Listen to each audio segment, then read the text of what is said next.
on the one hand, that there is indeed some attempts to keep the press or regulate the press or restrict freedom of the press. That much we can acknowledge. But I think on the other hand, you know, to say, or the days when we can say that press has no freedom, or if we take it further, that people have no freedom of expression and freedom of speech and so on, I think that's far off yet in my view. And I'm saying this because I think the social circumstance or social political circumstance in PNG is such that it would be hard for the government or for the state to be very restrictive in that area, because the political culture here is such that it's democratic. People are used to speaking out. People are used to saying what they want to say. The issue of licensing for news media and journalists began in 1989. This was when the notorious Media Tribunal Bill, proposed by then Communications Minister David Robie, was introduced. But a national outcry forced the bill to be shelved. The David Robie Bill was one example where the government tried to come down and impose laws which would ultimately mean the end of the freedom as we have enjoyed up to date. So this again brings home to those of us in the profession the importance of safeguarding that freedom that we enjoy. Because okay, we are here today, we'll be gone tomorrow. So we have to ensure that steps are taken now so that this vital part of democracy is maintained in the future for those journalists who come after us. All the well-intended peace efforts have been clouded by what's become senseless killings. But even with the Bougainville conflict smouldering 7 years after it began, Papua New Guinea is still a far cry from the coups in Fiji or the independence struggle in New Caledonia. During 1987, the Australian Broadcasting Corporation program Four Corners tried a novel approach in reporting the New Caledonian conflict. Jacques Carré, a reporter and activist from the pro-independence radio Jido, was engaged to do the storytelling. This is my country. You might know it as New Caledonia, but we call it Kanaki.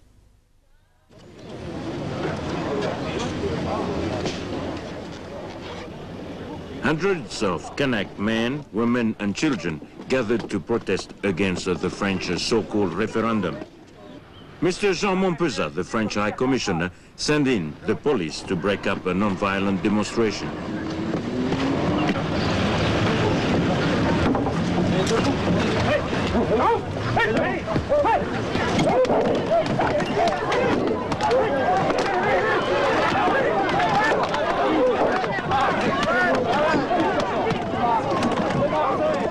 Brutality, sticks and tear gas against balloons. No chance for the balloons. When I see this, my mob and relatives beaten up by police, I can feel only anger and fear.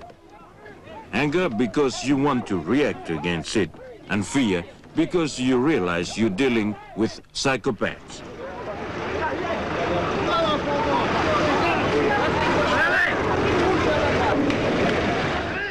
Places like Fiji enjoy free press, but like us, Fiji is also undergoing a lot of changes, and the government of Fiji is right now looking at media freedom and ways of legislating against media freedom in Fiji. On the whole, you find that the media in many smaller countries under a lot of pressure by governments to report what the government sees as the right thing to report, reporting in government's favor. Our publisher and owner has made it very clear that that we are there to look critically at what is happening in our community, in our nation, and we'll do whatever we can to make sure that that continues. I suppose our paper, Western Samoa, is a little bit unlike the other papers in that it does tend to focus more on investigative journalism, and there's a lot to investigate in Western Samoa. In the Cook Islands, the daily newspaper Cook Islands News has twice been hauled before Parliament over alleged contempt because of cartoons that angered MPs. I think it's just a reflection of parliamentarians being very thin-skinned on what is a very frivolous issue, and they have to learn to laugh at themselves, basically. The first issue, we had a case of a cartoon which pointed out that Parliament was pretty much abusing freedom of speech issues, and Parliament, that's government at the time, took offence to that and called us before them, and in the end demanded that we apologise. With the latest issue, it's a case of two people watching television, an elderly woman and her husband, and the police are knocking at the door saying, you know, we have come to arrest you. 3 politicians actually stood in Parliament at the time, this is back in September last year, and they sort of voiced their concern at the cartoon, which they said it was ridiculing the mana of members of Parliament. But it wasn't until 8 months later that they decided to do something about it, and have now referred us, or the case, to their Privileges Committee to decide what they're going to do with the newspaper. In Tonga, the media harassment has come in the form of imprisonment. In October 1996, Kalafi Moala, editor of the Times of Tonga, Deputy Editor Philo Ko'ola, and Member of Parliament Akaliza Pahiva were freed from prison after serving 3 weeks of a 30-day term for contempt of Parliament. The Chief Justice ruled that the Legislative Assembly had violated the Constitution and imprisoned them illegally. Pahiva and another politician, Ko'ola, were again detained in November, this time under the threat of sedition charges. Tonga is not a democratic country. The most vital element of a democratic government is accountability. There is a complete lack of accountability that causes corruptions, misuse of resources, and other evils in the country. With his newspaper, Kalea, or the Conch Shell, he's been railing against government corruption.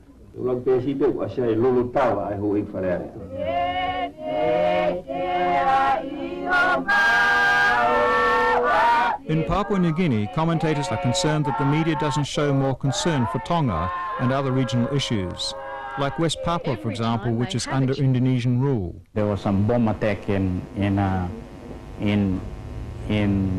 Saudi Arabia, and that got a lot of coverage because Americans died. But at the same time, I think around the same time there was this event inside West Papua or Irian where the army went to free the hostages. There were limited coverage, but a lot of people died too as a result of that. The space in which the media gives to, let's say, people dying in America and people dying, let's say, in PMC, or let's say in Bougainville, or let's say in West Papua, which is, you know, culturally closer to PMC. We don't give the same space. I don't think we can necessarily follow a model in the world. I think we've got to design our own.